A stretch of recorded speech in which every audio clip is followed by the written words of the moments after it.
Olá, sejam todos bem-vindos ao nosso estudo do livro Jesus no Lar, na psicografia de Francisco Cândido Xavier, pelo espírito Neio Lúcio. A gente está estudando o capítulo 21, O Rico Vigilante.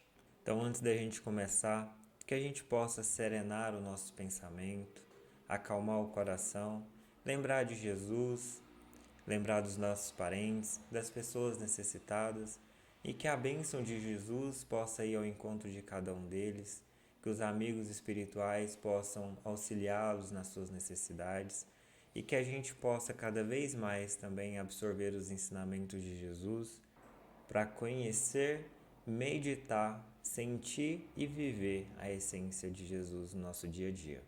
E assim a gente vai fortalecendo, como tem o título de hoje, que é O Rico Vigilante. Então a gente vai fortalecer o nosso bem mais precioso, que é a nossa alma, com os ensinamentos de Jesus, que almeja e espera de nós, em colaboração com Ele, em colaboração com Deus, o de melhor.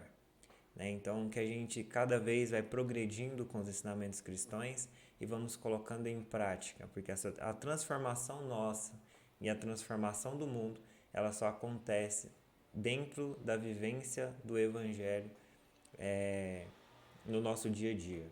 Então, como diz Jesus, é necessário que a gente adore o Pai em verdade e em espírito, transformando então os nossos padrões de vida nos padrões esperados pelo Cristo, do Evangelho de Jesus. Então a gente vai dar continuidade agora ao nosso estudo do capítulo 21, O Rico Vigilante. Então o texto diz assim: Tiago, o mais velho, em explanação preciosa, falou sobre as ânsias de riqueza tão comuns em todos os mortais, e fim do interesse e debate doméstico, Jesus comentou sorridente: Um homem temente a Deus e consagrado à retidão leu muitos conselhos alusivos à prudência e deliberou trabalhar com afinco, de modo a reter um tesouro com que pudesse beneficiar a família. Depois de sentidas orações, meteu-se em várias empresas, aflito por alcançar seus fins. E por 20 anos consecutivos, juntou moeda sobre moeda, formando o patrimônio de alguns milhões. Quando parou de agir, a fim de apreciar a sua obra, reconheceu com desapontamento que todos os quadros da própria vida se haviam alterado sem que ele mesmo percebesse. O lar, dantes simples e alegre, adquirira feição sombria. A esposa fizera-se escrava de 1000 obrigações destinadas a matar o tempo. Os filhos cochichavam entre si, consultando sobre a herança que a morte do pai lhes reservaria. A amizade fiel desertara. Os vizinhos, acreditando-o completamente feliz, cercaram-no de inveja e ironia. As autoridades da localidade em que vivia obrigaram-no a dobradas atitudes de artifício, em desacordo com a sinceridade do seu coração. Os negociantes visitavam-no a cada instante, propondo-lhes transações criminosas ou descabidas. Servidores bajulavam-no com declarado fingimento, quando ao lado de seus ouvintes, para lhes amaldiçoarem o nome por trás de portas semicerradas. Em razão de tantos distúrbios, era compelido a transformar a residência numa fortaleza, vigiando-se contra tudo e contra todos. Sobrava-lhes tempo agora para registrar as moléstias do corpo e raramente passava algum dia sem as irritações do estômago ou sem dores de cabeça. Em poucas semanas de meticulosa observação, concluiu que a fortuna trancafiada no cofre era motivo de desilusões e arrependimentos sem termo. Em certa noite, porque não mais tolerasse as preocupações obcecantes do novo estado, orou em lágrimas suplicando a inspiração do Senhor. Depois da comovente rogativa, eis que um anjo lhes aparece na tela evanescente do sonho e lhes diz compadecido: Toda fortuna que corre à maneira das águas cristalinas da fonte é uma bênção viva, mas toda riqueza em repouso inútil é poço venenoso de águas estagnadas. Porque existe um rio quando o simples copo de água te sacia a sede. Como te animastes a guardar ao redor de ti celeiros tão recheados, quando alguns grãos de trigo te bastam a refeição? Que motivos te induziram a amontoar centenas de peles em torno do lar, quando alguns fragmentos de lã te aquecem o corpo em trânsito para o sepulcro? Volta e converte a tua arca de moedas em cofre milagroso de salvação. Estende os júbilos do trabalho, cria escolas para a sementeira da luz espiritual e improvisa a alegria a muitos. Somente vale o dinheiro da terra pelo bem que possa fazer. Sob indivisível espanto, o caçador de ouro despertou transformado, e do dia seguinte em diante passou a libertar as suas enormes reservas para que todos os seus vizinhos tivessem junto dele as bênçãos do serviço e do bom ânimo. Desde o primeiro sinal de semelhante renovação, a esposa fixou-o com estranheza e revolta. Os filhos odiaram-no e os seus próprios beneficiados o julgaram louco. Todavia, robustecido e feliz, o milionário vigilante voltou a possuir no domicílio um santuário aberto e os gênios da alegria oculta passaram a viver em seu coração. Silenciando o mestre, Tiago, que comandava a palestra da noite, exclamou entusiasta: Senhor, que ensinamento valioso e sublime! Jesus sorriu e respondeu: Sim, mas apenas para aqueles que tiverem ouvidos de ouvir e olhos de ver. Então aqui finalizamos a leitura, agora a gente vai fazer a meditação sobre o texto, pegando alguns pontos para a gente refletir. Então no começo aqui já fala que Tiago, ele era o mais velho em explanação preciosa. Então ele falou realmente das ânsias de riqueza que é comum em todos os mortais. E Jesus, para sintetizar, para a gente entender melhor, ele sempre contava uma parábola para que a gente tirasse a essência principal da história e refletisse sobre aquilo, para que a gente conseguisse meditar, aplicar no nosso dia a dia para que a gente realmente enobreça a nossa alma com os ensinamentos de Jesus, com os ensinamentos cristãos, evangélicos, para que a gente não se perca dentro de nós mesmos. Então, ele começa a história narrando, que um homem temente a Deus e consagrado à retidão deu muitos conselhos alusivos à prudência. Então aqui a gente já percebe que, primeiro, ele era um homem temente a Deus, e consagrado à retidão. Então ele deu muitos conselhos alusivos à prudência antes e deliberou trabalhar com afinco, de modo a reter um tesouro como que pudesse beneficiar a família. Então a gente já percebe que, primeiro, ele era um homem temente a Deus, como eu disse, tinha retidão, deu muitos conselhos alusivos à prudência e também o propósito dele, a intenção que ele tinha era beneficiar a família.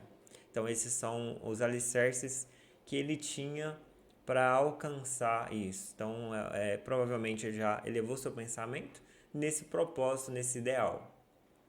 Então, abrindo um parênteses, no Livro dos Espíritos, Kardec pergunta para os espíritos, eles respondem que nós temos o livre-arbítrio para tomar as nossas decisões. Então, Deus, sendo justo e bom, permite que a gente tome as decisões que nós achar melhor para a nossa evolução.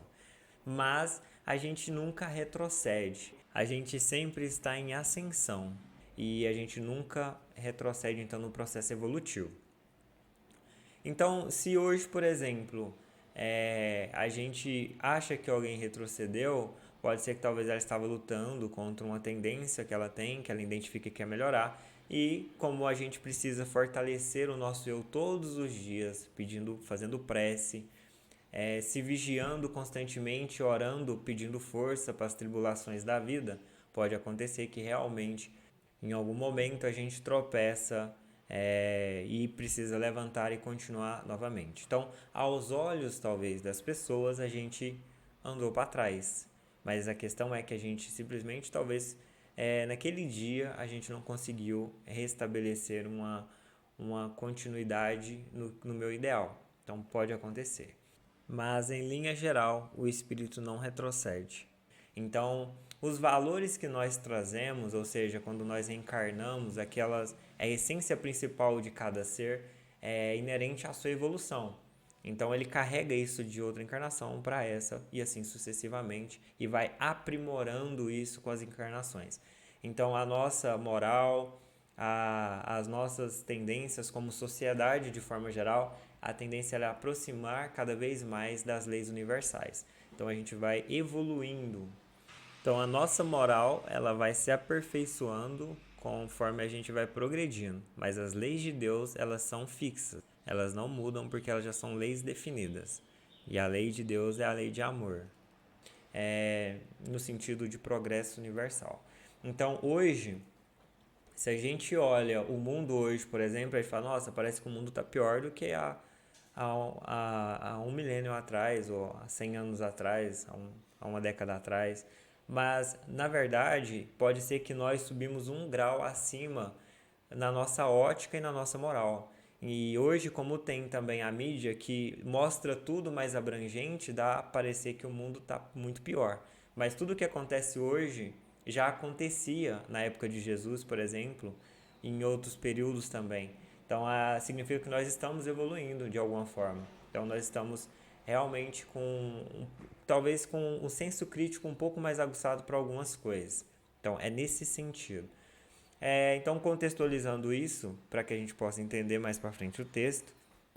Então, voltando aqui aos dois itens, que ele era um homem temente a Deus, consagrado à retidão, no caso, alusivos à prudência e deliberou trabalhar. Então, o primeiro ponto é que ele tinha um propósito, nesse caso, que era trabalhar e conquistar o tesouro que ele queria para beneficiar a família dele, que tinha uma boa intenção. Né? Aí, continuando, ele fala o seguinte: quando, depois de 20 anos trabalhando sucessivamente, ele conseguiu ajuntar algum patrimônio e alguns milhões. E aí a gente vai pensar, tá, mas se Deus sabia, por exemplo, que ele poderia ser prejudicial para ele, por que ele conseguiu? Porque as provas nossas que a gente enfrenta, elas servem para fortalecer a nossa moral ou a gente aprender algo que a gente ainda não tinha aprendido antes. Então, isso constrói os nossos valores de outras encarnações que a gente vai vir sucessivamente. Então, hoje, por exemplo, a gente reencarna e a gente faz algo de errado e mancha, de alguma forma, talvez, a nossa consciência, aquilo é um estalo para que a gente não faça aquilo novamente. Então, aquilo marca, de alguma forma, a nossa consciência e é como se na linha temporal da evolução aquela parte ficaria marcada por um período. E aí, como que eu retribuo a lei para que a minha consciência fique normalmente limpa de novo, perante a mim mesmo? Eu fazer contribuições para outras pessoas. Porque todas as vezes que a gente prejudica alguém, sendo a lei de Deus de amor, e a vida sendo causa e efeito, a gente acaba tendo um reflexo sobre nós. Então, todas as vezes que normalmente a gente prejudica alguém, a gente acaba meio que ficando em dívida com Deus, necessariamente. Então, por isso que para a gente reajustar, a gente tem que refazer, só que com amor. Então, a gente prejudicando uma questão, a gente vai lá e começa a ajudar em várias questões, ou seja, como disse o Paulo de Tarso, o amor cobra multidões dos pecados. Então é realmente a gente distribuir agora o bem, né, e o amor, e agora a gente tem a experiência naquilo que a gente prejudicou. Então a gente consegue ser uma pessoa que vai contribuir mais naquela parte específica, por exemplo, com outras pessoas talvez estejam caminhando, até entrando pela mesma circunstância que eu caí. Né? Então lembrando sempre que o amor, como disse o Paulo, reforçando, cobra multidões dos pecados. Então, o Paulo de Tarso, na época, que virou Saulo, que perseguiu os cristãos, depois se converteu, aprendeu os conceitos de Jesus, reparou o erro e fez uma transformação, ou seja, depois disso existiu um abismo entre ele e Jesus, que ele conseguiu ultrapassar esse abismo. Né? Então, a lei de Deus é a lei de amor. Então, todas as vezes que a gente infringir, a gente acaba meio que nos prejudicando. Todas as vezes que a gente corrige, como a lei de Deus é puro amor, a gente retrata sempre com a nossa consciência e contribui com aquelas pessoas também que estão talvez em condições paralelas à nossa. O Emmanuel até fala que enquanto a gente está encarnado, as pessoas que estão no nosso caminho, é bom a gente aproveitar para perdoar, para caminhar, porque é uma oportunidade. O próprio Paulo de Tarso, ele não se dava muito bem com Tiago, isso está em Paulo e Estevão, então eles não se davam muito bem no começo, tinha alguns conflitos, mas eles trabalham meio que afastado, porque o Paulo sai para fazer as divulgações do evangelho e tudo. E um dia o Tiago manda uma carta para ele com urgência, precisando dele lá. E ele fica meio receoso de ir, ele não sabe se ele vai ou não. Quando ele pede, primeiro ele abre o evangelho e cai numa passagem de reconciliação, e depois ele sonha também com Gesiel e Abigail, que falam para ele que justamente é para ele ir lá. E a gente percebe, né, os meios que Jesus encontra para nos fazer reconciliar uns com os outros. Então Jesus sempre, e os bons discípulos sempre vão encontrar meios da gente se reconciliar. Então as nossas encarnações, os meios que nós encontramos são todos os meios necessários para o nosso adiantamento espiritual. Então lembrando que Deus, sendo o nosso Criador, Criador de tudo, tudo que acontece, todos os meios que são distribuídos na nossa vida são para o nosso engrandecimento, mas a gente sempre tem o nosso livre-arbítrio para tomar as nossas decisões. Então, os ensinamentos de Jesus sempre nos convidam a ser pessoas melhores. Começar a ser uma pessoa mais caridosa, uma pessoa mais virtuosa nesse sentido. E assim a gente vai, teoricamente, auxiliando aqueles que a gente nem conhece, aqueles que a gente não tem contato. E isso vai fortalecendo cada vez mais o que a gente aprendeu como correto. Como a lei, a gente vai estar caminhando com a lei divina, no sentido de beneficiar aqueles que estão ao nosso derredor, e a gente começa cada vez mais a aprender coisas novas. Então, lembrando que o erro, o tropeço faz parte da caminhada, mas a partir do momento que nós conhecemos alguma coisa, aí sim a lei divina já começa a cobrar da gente pelo conhecimento que nós temos.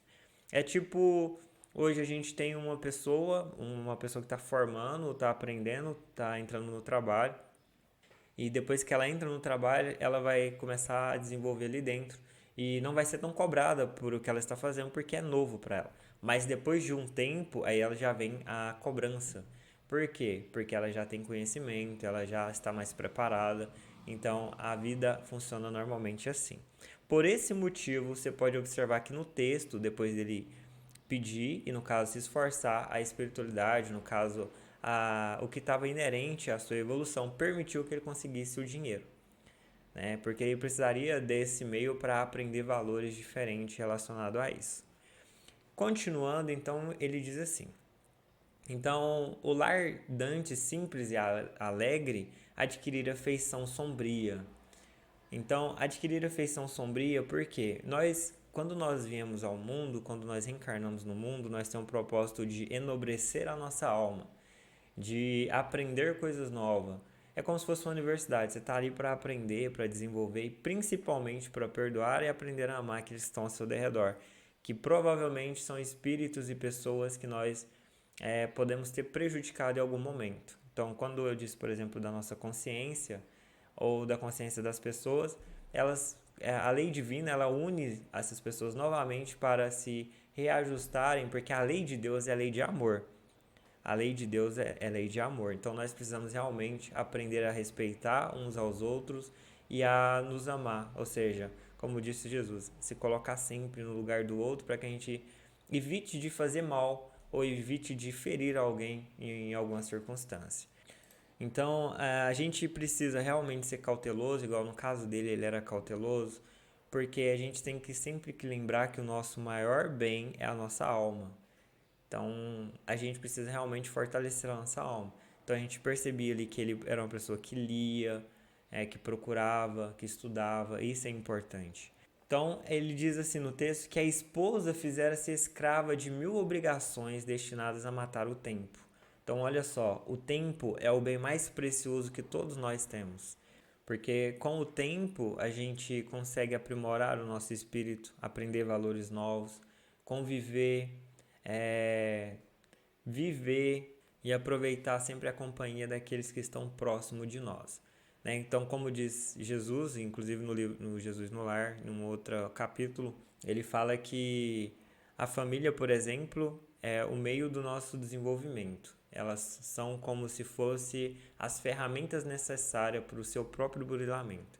Então aí entra a família, entra os amigos, entra todos aqueles que estão ao nosso derredor. Então são pessoas necessárias que nos conhecem afinco para que nos ajudam no nosso próprio burilamento. É como se fosse o nosso personal trainer. Né? Então, continuando, no pedaço do texto tem uma parte interessante, que é onde a esposa, que ele diz, né? A esposa se fizera escrava de 1000 obrigações destinadas a matar o tempo, os filhos cochichavam entre si, consultando sobre a herança que a morte do pai lhes reservaria, a amizade fiel despertara, os vizinhos, acreditando completamente feliz, cercavam-no de inveja e ironia. As autoridades da localidade em que vivia obrigaram-no às dobradas atitudes de artifício. Então a gente observa que ao derredor dele foi gerando algumas expectativas negativas. Por quê? Como a gente leu no começo, ele era uma pessoa temente a Deus, reforçando, e era uma pessoa que procurou estudar vários meios para alcançar esse fim. Só que quando a gente vai crescer em alguma coisa, principalmente com relação à herança, e pode despertar também outros valores em outras pessoas, por exemplo, aqueles que estão ao nosso derredor, a gente precisa lembrar sempre que nós vivemos no meio de influência. Então, se uma família, por exemplo, uma pessoa da família cresce, ela vai influenciar também as outras pessoas que estão ao seu derredor. Então, é sempre importante a gente crescer, mas também a gente meio que colaborar com o entendimento das pessoas que estão ao nosso derredor. Então, por exemplo, os bens que ele via, por exemplo, ali no texto não diz, mas ele era uma pessoa que seguia a Deus, tinha retidão, lia muitos conselhos alusivos à prudência, deliberar e trabalhar. Então, ele também, não fala no texto, mas a gente precisa também preparar as pessoas que vão crescer junto conosco. Esse é o sentido do nosso progresso. Então, os que estão junto de nós é para o nosso burilamento e para o nosso crescimento em conjunto, em comunidade. Como a sociedade, por exemplo, que cria N meios tecnológicos que devem servir a todos de forma uniforme, deve contribuir, né? Logicamente, a gente vê muitas questões ainda do orgulho, da ganância e tudo mais, mas o objetivo principal deveria ser o crescimento em conjunto. Então, é preparar realmente aqueles que estão ao nosso derredor.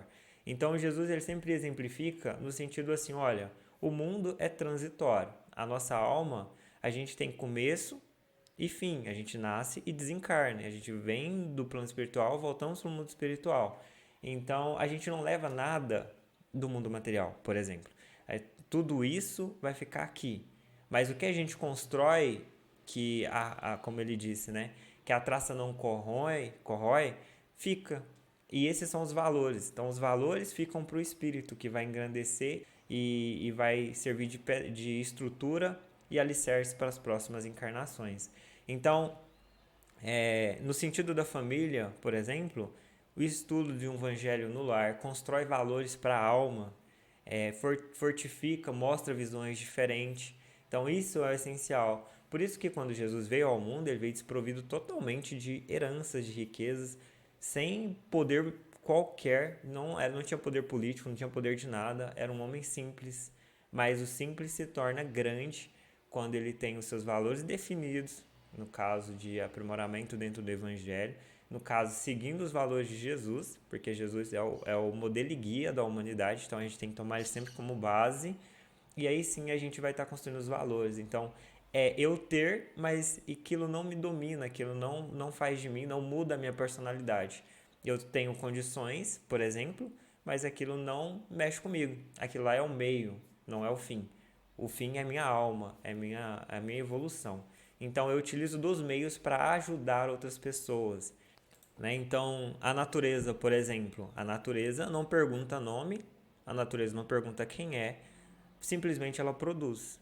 Ela produz e entrega os frutos para todos, de forma geral. A única coisa que a gente precisa, inclusive a gente não aprende ainda a respeitar, é a própria natureza que nos concede tudo de forma gratuita, vamos supor assim. Então Deus cuida do principal para nós. Então Deus nos dá todo o material necessário para a nossa sobrevivência e para o nosso adiantamento. E o que normalmente prejudica é a nossa ganância e o nosso orgulho. Então a gente tem que crescer, mas sempre crescer consciente com os valores eternos. Os pássaros, por exemplo, não precisam se preocupar. Então, nós que vamos crescendo em conhecimento, às vezes deixamos o nosso orgulho, a nossa vaidade, o poder subir à nossa cabeça e a gente acha que é maior do que Deus e começa a deixar a ganância tomar conta. E a ganância prejudica o nosso eu e prejudica também aqueles que estão ao nosso derredor, como a coletividade inteira. Né? Então, como a natureza mesmo, a gente não cuida da natureza, o que acontece? Então, todo mundo sai prejudicado. E a gente aprende, e Deus permite, para que a gente aprenda que é necessário a gente cuidar daquilo.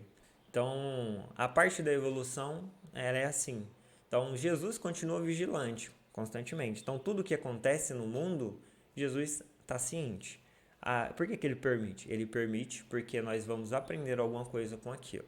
E a nosso aperfeiçoamento moral faz com que a gente passe a pensar no outro antes da gente tomar uma atitude que talvez possa prejudicar alguém ou a nós mesmos. Então a gente começa a respeitar a gente, respeitar o outro, e assim a gente começa a respeitar de uma certa forma a coletividade. Como disse Mahatma Gandhi, transforme você e você transforme o mundo. Então, para fechar esse contexto, lembramos que o Evangelho de Jesus, o ensinamento de Jesus, são ensinamentos para a alma. Jesus falando diretamente à nossa alma, aprendendo os códigos da vida eterna.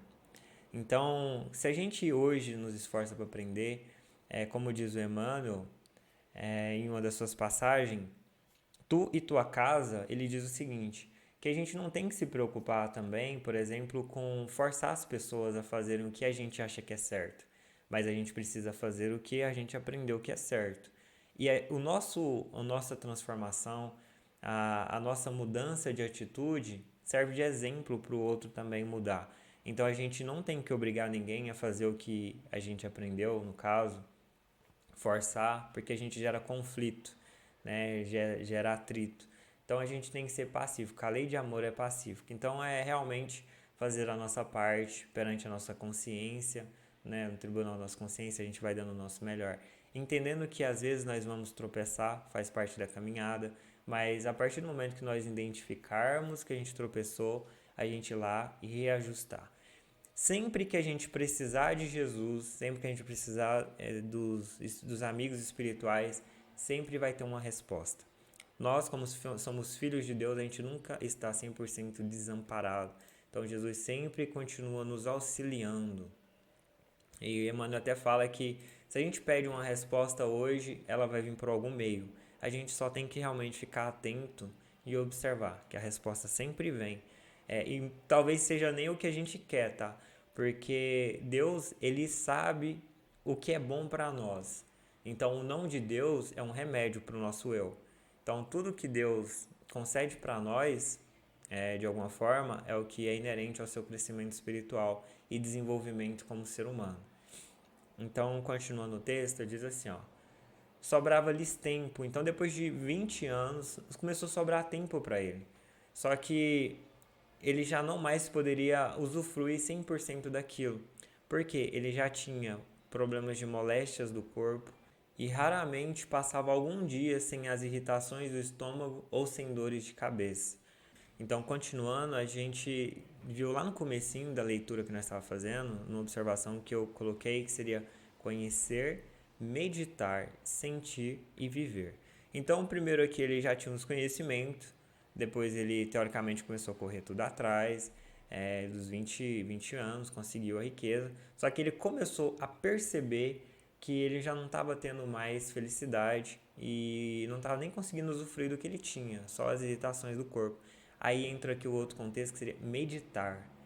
Por que meditar? Porque aqui no texto diz o seguinte, em poucas semanas de meticulosa observação, observar é meditar.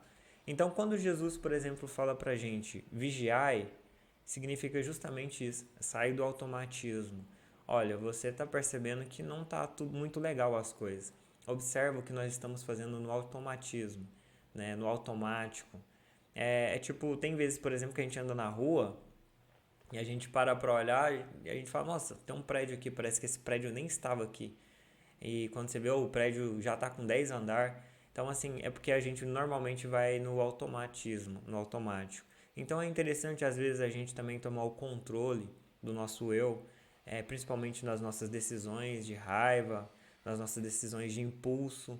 Então, a gente ir lá e falar, opa, vamos realmente nos controlar, centralizar o nosso eu, meditar, pedir força. Então, o vigiar é isso, é a gente observar, começar a identificar o porquê que tá assim, porquê que não tá legal, o que que tá acontecendo.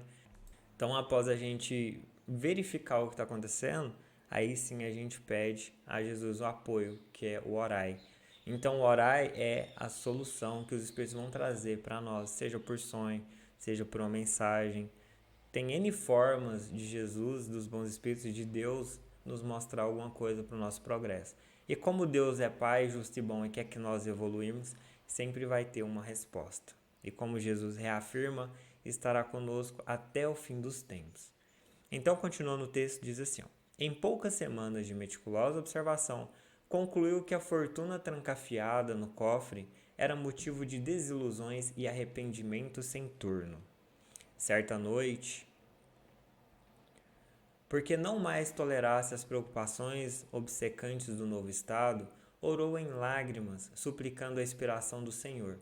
Depois da comovente rogativa, eis que um anjo lhes aparece na tela evanescente do sonho e lhes diz compadecido.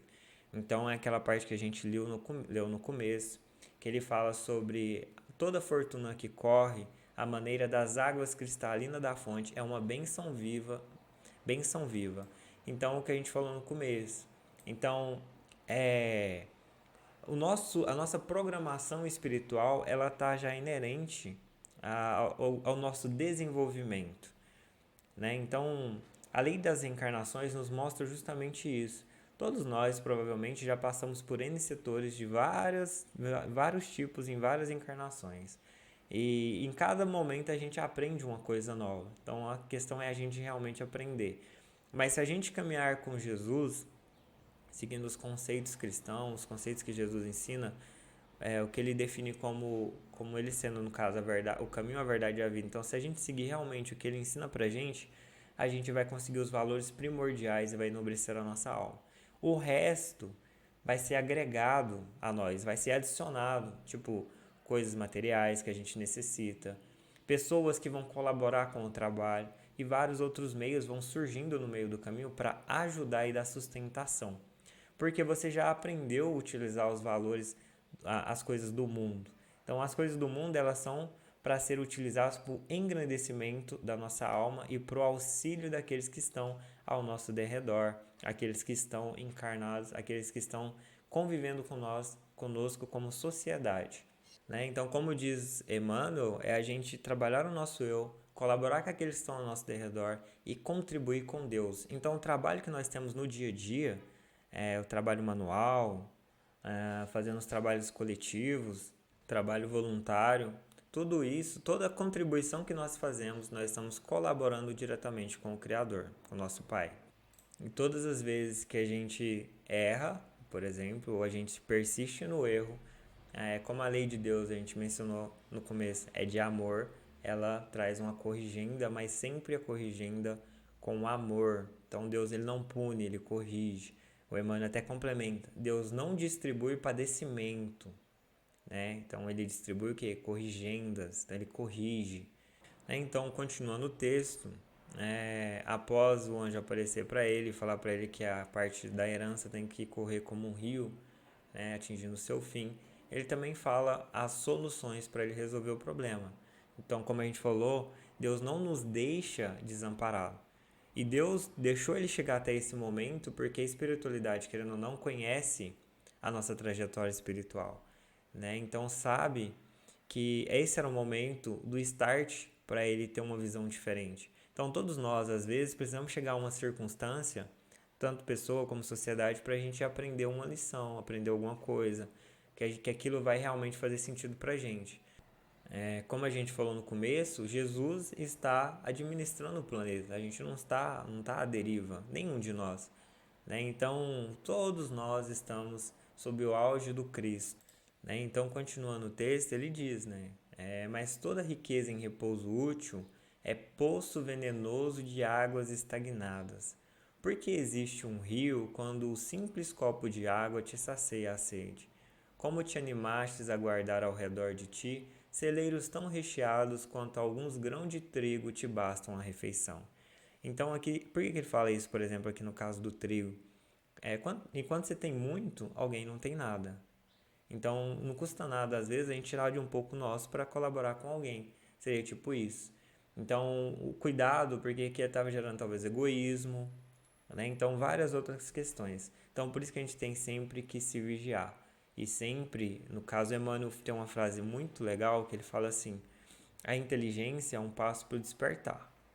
Mas a gente precisa sempre estar em contato com a caridade, com a humildade, ajudando as pessoas, aprendendo, porque nós vivemos realmente coletivamente, então nós está realmente aprendendo, ouvindo e observando, colaborando com o Criador, como nós falamos, estamos em atividade constante. Porque se a gente sempre está em contato com alguém que necessita mais do que a gente meio que fica um pouco mais próximo das leis de Jesus. Porque a gente começa a perceber que a gente às vezes está sendo egoísta e isso tem um despertar maior na gente. E a gente não deixa somente a inteligência predominar. Lembra que para a gente alcançar a perfeição, a gente precisa ter duas asas que meio que simbolizam um anjo. Então, a asa da inteligência e a asa do sentimento. Então, a gente precisa realmente sentir Deus dentro do nosso coração. Então, as coisas que a gente faz realmente tem que estar alinhadas ao nosso sentimento. Né? Não fazer por fazer, não bater ponto simplesmente, mas a gente fazer de coração, entendendo que a gente realmente está colaborando com o Criador e talvez até amenizando um problema que a gente tinha criado em outra encarnação com alguém que esteja ao nosso derredor. Um outro ponto é que quando a gente fala de estar em atividade, o nosso espírito ele se manifesta e ele viaja, vamos por assim, pelo pensamento. Então, se a gente fala, nossa, mas eu não consigo estar presente no corpo, exemplo, lá fazendo tal coisa, mas o nosso pensamento estando já é um apoio grande, porque a gente equilibra o nosso campo magnético, meu colabora com os trabalhadores espirituais que trabalham por Jesus. Então, a gente auxilia no campo do planeta Terra. Então, são N meios, a gente manifesta, a gente leva, a gente influencia com fluidos, a gente pode interceder por alguém, né? Então, tudo isso na base de pensamento elevado até a pessoa. Então, é tudo meio de contribuição e também é uma caridade. Então, o nosso pensamento equilibrado é também uma forma de caridade. A gente pedir por aquelas pessoas que estão nos hospitais, pelas pessoas que estão nas cadeias, pelas pessoas que a gente não gosta. Tudo isso é uma forma de caridade e uma contribuição com o nosso eu, um fortalecimento das nossas tendências, um auxílio do plano mais alto. Então é realmente a gente tirar um tempo para essas coisas que é de suma importância, aproveitando sempre o tempo que a gente tem. E continuando o texto, então ele dá esses exemplos para ele, né? Então ele fala assim, depois que ele explicou para ele: volta e converte a tua arca de moedas em cofre milagroso de salvação. Ou seja, ainda dá tempo. Ele complementa, então: estende os júbilos do trabalho, cria escolas para a sementeira da luz espiritual e improvisa a alegria a muitos. Somente vale o dinheiro da terra pelo bem que possa fazer. Sob indivisível espanto, o caçador de ouro despertou transformado e do dia seguinte em diante passou a libertar as suas enormes reservas para que todos os seus vizinhos tivessem junto dele as bênçãos do serviço e do bom ânimo. Desde o primeiro sinal de semelhante renovação, a esposa fixou-o com estranheza e revolta. Os filhos odiaram-no e os seus próprios beneficiados julgaram louco. Todavia, robustecido e feliz, o milionário vigilante voltou a possuir no domicílio um santuário aberto e os gênios da alegria oculta passaram a viver em seu coração. Então, e narra, né, que o mestre silenciou e o Tiago comentou, tipo, entusiasta: Senhor, que ensinamento valioso e sublime. Jesus sorriu e respondeu: sim, mas apenas para aqueles que tiverem ouvidos de ouvir e olhos de ver. E esse foi o ensinamento, o final de Jesus. Então, que realmente a gente tenha ouvidos de ouvir e olhos de ver, né? Que a gente possa, que essas sementes possam cair na nossa alma e nutri-las, fortificando dentro dos conceitos de Jesus, e que a gente possa sempre fazer brilhar a nossa luz interior, né? E a gente se tornar pessoas cada vez mais felizes. Porque o mundo hoje, a tendência do mundo, como é um mundo consumista, meio que tenta, às vezes, preencher vazios com coisas materiais. Então, as coisas materiais, elas são transitórias, elas trazem uma felicidade transitória. É tipo alguma coisa que você quer muito comprar hoje, você compra amanhã, passa a empolgação, passa o momento e você está na mesma circunstância, procurando outra coisa para substituir. Mas Jesus e os ensinamentos de Jesus, o que ele nos passa é para toda a eternidade. Então são coisas que complementam de verdade a nossa alma e o nosso modo de viver. Então a gente realmente precisa nutrir esses conceitos de Jesus no nosso eu. E o Emmanuel tem uma outra passagem que eu me recordei, intitulada Tristeza, onde ele diz que existe a tristeza segundo Deus, que opera arrependimento para a salvação, e a tristeza do mundo, que traz pesar. Então, assim, as coisas do mundo são transitórias, as coisas de Deus são permanentes. Então, sempre que nós precisarmos, pedimos a Deus, confiamos em Jesus e, como a gente falou no começo, a resposta sempre vem do mais alto. Às vezes não é o que a gente quer, porque Deus sabe o que realmente a gente precisa, mas confiamos e seguimos. Para fechar o nosso estudo, vou fechar com a leitura do Emmanuel, que é: por que de quem alguém é vencido, do tal se fez também escravo, que fala justamente sobre o nosso estudo de hoje, para servir como um complemento. Por que de quem alguém é vencido, do tal faz-se também escravo. Segunda Epístola a Pedro, capítulo 2, versículo 19. O espírito encarnado, a fim de alcançar os altos objetivos da vida, precisa reconhecer sua condição de aprendiz, extraindo o proveito de cada experiência sem escravizar-se. O dinheiro ou a necessidade material, a doença e a saúde do corpo são condições educativas de imenso valor para os que saibam aproveitar o ensejo de elevação em sua essência legítima. Infelizmente, porém, de maneira geral, a criatura apenas reconhece semelhantes verdades quando se abeira da transformação pela morte do corpo terrestre. Raras pessoas transitam de uma situação para outra com a dignidade devida. Comumente, se um rico é transferido a lugar de escassez, dá-se a tão extremas lamentações que acaba vencido como servo miserável da mendicância. Se o pobre é conduzido a elevada posição financeira, não raro se transforma em ordenador insensato, escravizando-se à extravagância e à tirania. É imprescindível muito cuidado para que as posições transitórias não paralisem os voos da alma. Guarda a retidão de consciência e atira-te ao trabalho edificante. Então, a teus olhos, toda situação representará oportunidade de atingir o mais alto e o mais além. Esse foi o nosso estudo de